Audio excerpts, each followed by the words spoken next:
Assalamualaikum warahmatullahi wabarakatuh. Jumpa lagi di channel yang keren ini, channel Mas Yano. Oke adik-adik, materi kali ini adalah karbohidrat. Skui disimak baik-baik, materi kali ini mengenai materi karbohidrat. Oke, nah kita akan mengenal terlebih dahulu apa sebetulnya karbohidrat itu. Jadi karbohidrat itu adalah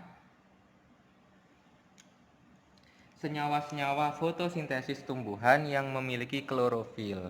Jadi pengertian dari karbohidrat itu adalah senyawa-senyawa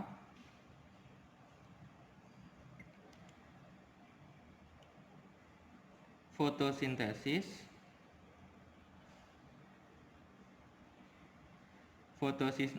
tumbuhan yang memiliki klorofil.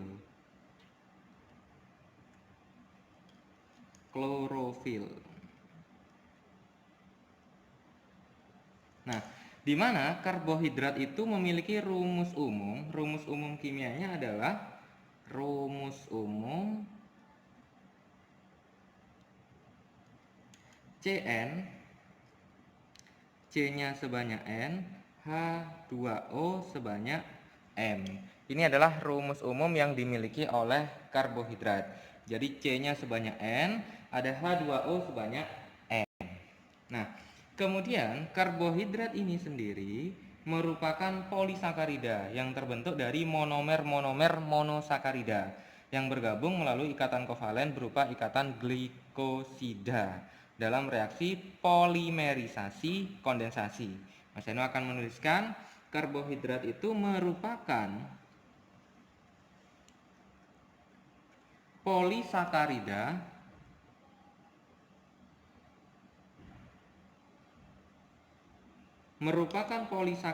yang terbentuk dari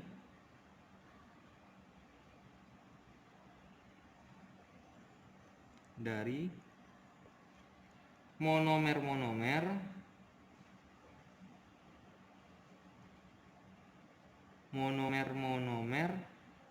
monosakarida. Mono itu satu ya, monosakarida. Kalau poli itu banyak. Jadi ada banyak sekali monosakarida, kemudian dia akan berikatan membentuk yang namanya polisakarida. Nah, ikatan antara monosakarida ini yang bergabung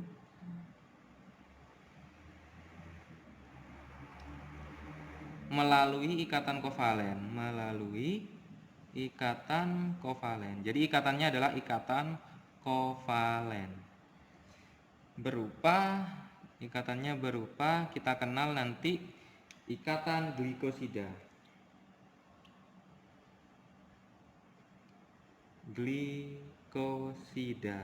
Ikatan glikosida ini terjadi antara karbon dengan oksigen.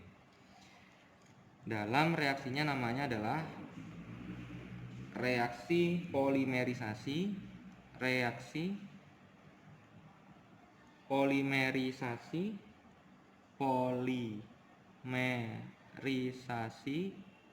kondensasi.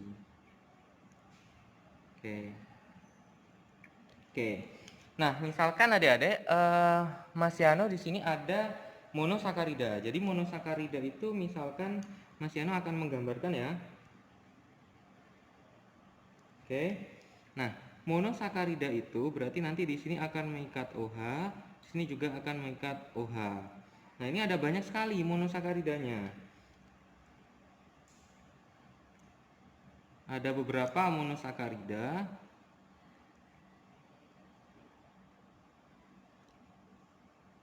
Ada banyak sekali, maka dia akan berikatan. Nah, seperti ini nanti ikatannya.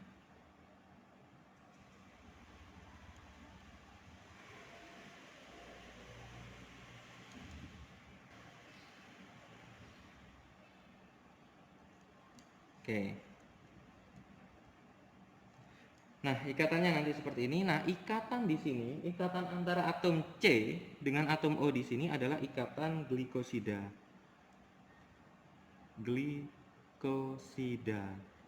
Oke. Nah, ini adalah monosakaridanya.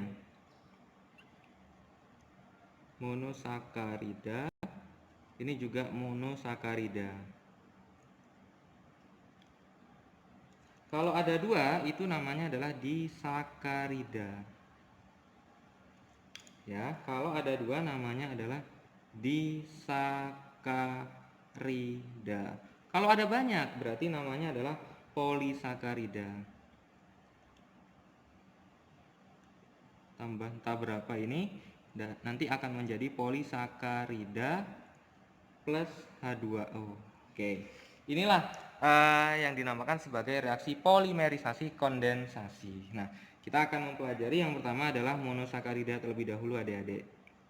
Sebelum kita mengenal itu karbohidrat, maka kita harus mengenal terlebih dahulu yaitu monosakarida.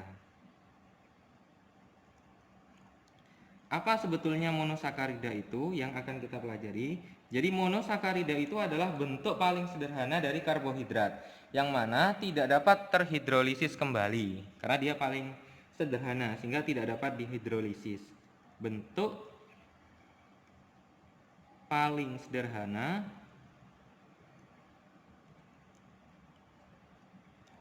dari karbohidrat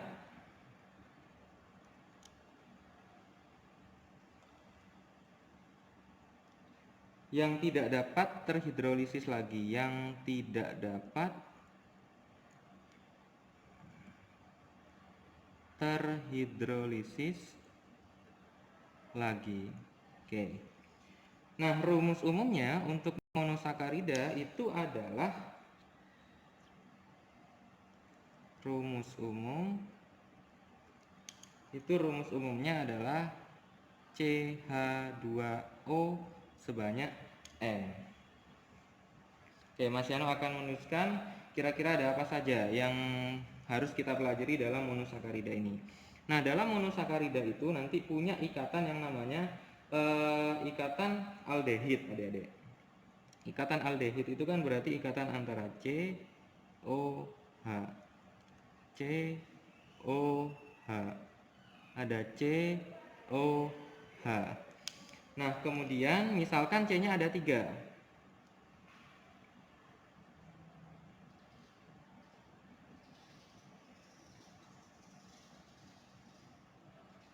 Misalkan C-nya ada 4, 3, 4.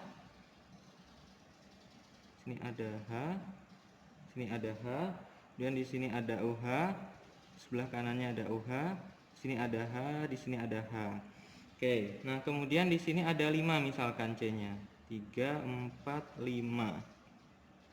Dan di sini ada OH. Oke. Ini H, ini H, sini OH, sini OH, sini OH. Oke, nah kalau ada 3, 1, 2, 3 atom C, namanya adalah gliseraldehid. Gliseraldehid. Kalau ada 4, itu namanya adalah D-eritrosa. D-eritrosa. Kalau ada 5, itu namanya adalah ribosa. Oke, sedangkan atau nama lainnya ini adalah aldotriosa. Aldotriosa. Berarti C-nya 3, H-nya 6, O-nya 3. Ini namanya adalah aldotetrosa. Berarti C-nya 4, H-nya 8, O-nya 4. Yang ini adalah aldopentosa. Berarti C-nya 5, H-nya 10, O-nya 5. Oke, ini adalah monosakarida yang perlu kita pelajari. Nanti ada lagi untuk C-nya 6. C6 itu ada banyak sekali adik-adik. Ini yang perlu kita pelajari juga. Misalkan kemudian di sini nanti ada. Oke. Nah, misalkan nanti di sini ada C OH, ini H, ini H. Oke. Kemudian di sini ada gugus keton. IC-nya ada 6 ya. 1 2 3 4 5 6. Ini ada OH-nya. Oke, sesuai atom C bahwa atom C itu punya 4 ikatan. Ini ada 3, 4, 5, 6. Ini OH. Ini juga ada 6. 1, 2, 3, 4, 5, 6. OH. Oke.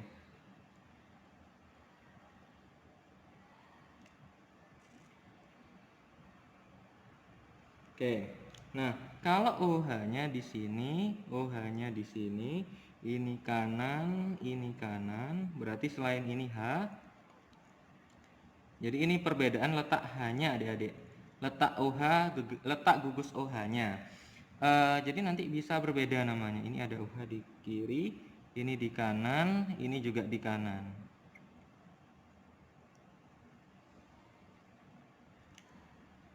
Ini di kanan, ini di kiri, kemudian ini di kiri lagi, kemudian di kanan.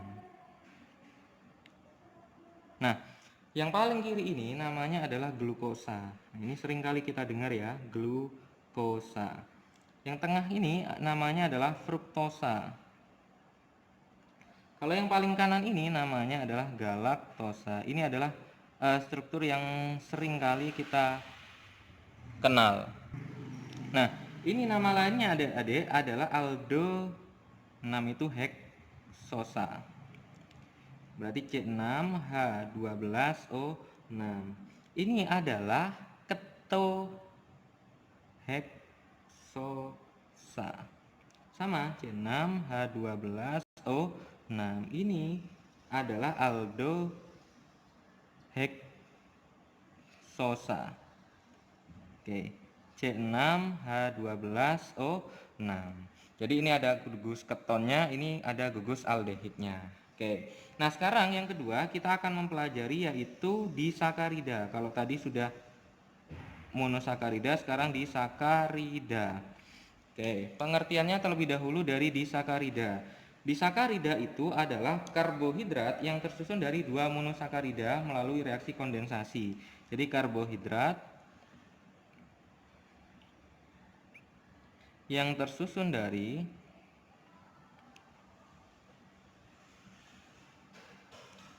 2 monosakarida. Jadi monosakaridanya ada 2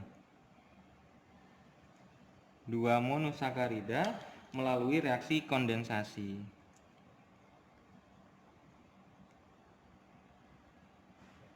Reaksinya adalah reaksi kondensasi atau polimerisasi kondensasi kalau ada banyak. Nah, ini ada beberapa yang sering kali muncul adik-adik di ulangan atau di ujian-ujian yang lain. Jadi kalau ada glukosa ketemu glukosa, ada glukosa berikatan dengan glukosa, ada juga glukosa berikatan dengan galaktosa, ada juga glukosa berikatan dengan fruktosa. Nah, ini nanti akan menjadi apa masing-masing ini. Kalau ada glukosa ketemu glukosa, maka nanti akan menghasilkan yang namanya maltosa. Kemudian kalau ada glukosa ketemu galaktosa, nanti akan menghasilkan laktosa. Ini nanti akan menghasilkan sukrosa. Masing-masing dengan melepaskan 1 molekul air. Oke, ini adalah contoh dari disakarida. Yang terakhir, yang ketiga, kita akan mengenal yang namanya polisakarida. Oke, ada beberapa polisakarida yang penting kita ketahui karena sering sekali muncul di soal-soal. Oke, pengertiannya terlebih dahulu adik-adik polisakarida itu. Jadi polisakarida itu adalah karbohidrat yang tersusun dari banyak monomer monosakarida. Karbohidrat yang tersusun dari banyak monomer monosakarida. Monomer monosakarida. Jadi ada banyak sekali monosakarida berikatan, kemudian dia akan membentuk yang namanya polisakarida. Jangan lupa melalui ikatan glikosida. Ikatan glikosida. Dalam suatu reaksi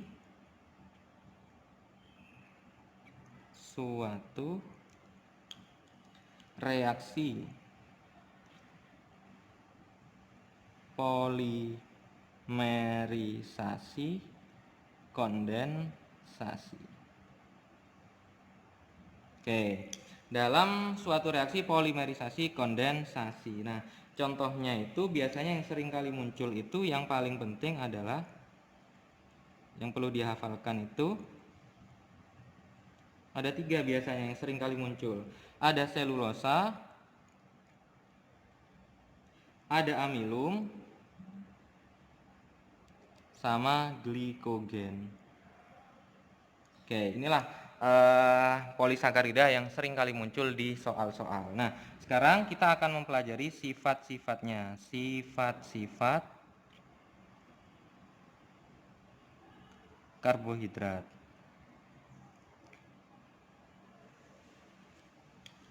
Oke, sifat dari karbohidrat yang pertama adalah semua karbohidrat bersifat optis aktif.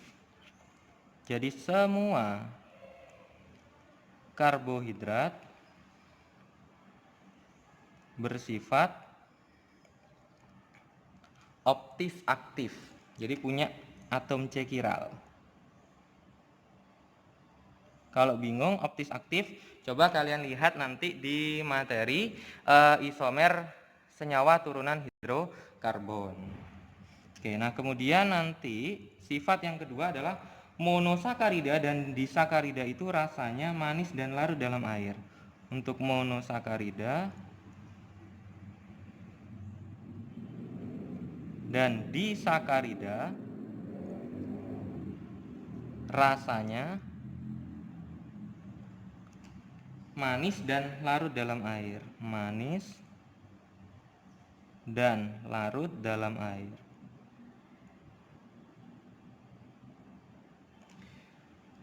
Sedangkan polisakarida rasanya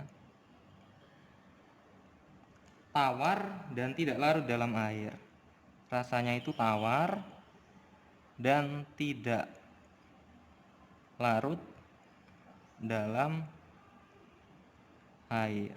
Oke, ini sifat yang kedua. Nah, kemudian ada beberapa reaksi karbohidrat adik-adik. Jadi ini adalah sifat kimianya. Beberapa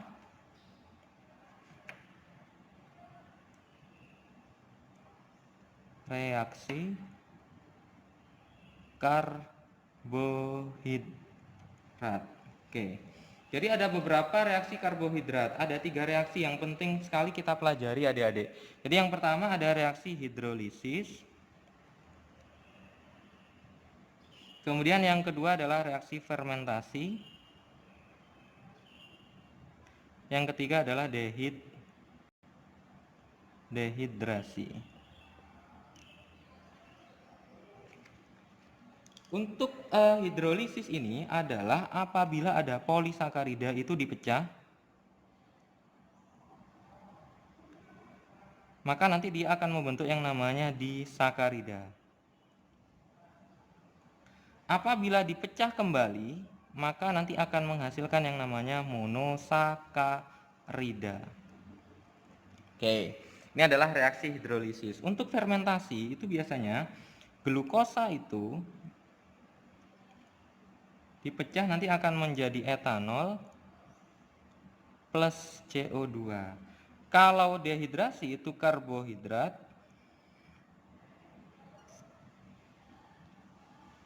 menghasilkan yang namanya karbon plus H2O. Oke, ini adalah reaksi dehidrasi. Yang terakhir yang kita pelajari adalah uji karbohidrat. Jadi ada cara untuk menguji ada atau tidaknya karbohidrat. Ada 3 larutan yang biasanya digunakan untuk menguji ada atau tidaknya karbohidrat. Yang pertama adalah larutan Benedik. Yang seringkali digunakan yang pertama adalah larutan Benedik. Nah, larutan Benedik ini digunakan untuk menguji adanya gugus aldehid. Gugus aldehid berarti ada gugus CHO ya adik-adik, CHO yang ditandai dengan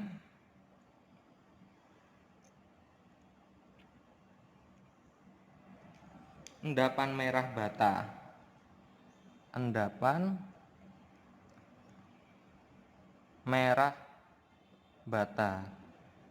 Berarti ini mengandung Cu2O. Oke. Endapan merah bata ini berarti dia mengandung Cu2O. Kemudian larutan yang kedua yang seringkali digunakan untuk menguji karbohidrat itu adalah larutan Fehling. Oke. Larutan Fehling ini untuk membedakan gugus aldehid dan keton. Jadi fungsinya adalah membedakan gugus aldehid. Aldehid itu berarti CHO dan keton. Keton itu berarti CO ya. Serta mengidentifikasi adanya gula reduksi. Serta mengidentifikasi adanya gula pereduksi yang ditandai dengan endapan merah bata juga.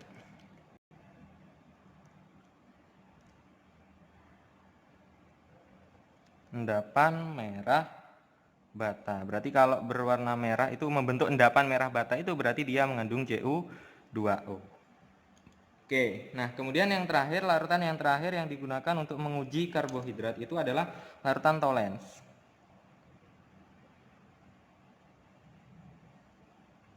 Larutan Tollens ini untuk membedakan gugus aldehid dan keton juga.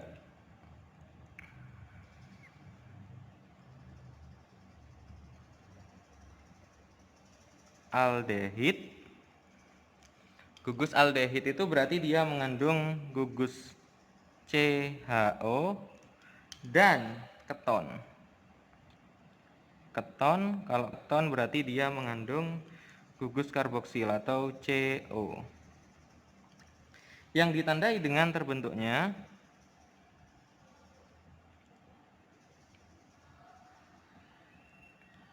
terbentuknya endapan cermin Ag. Endapan cermin perak pada sisi tabung.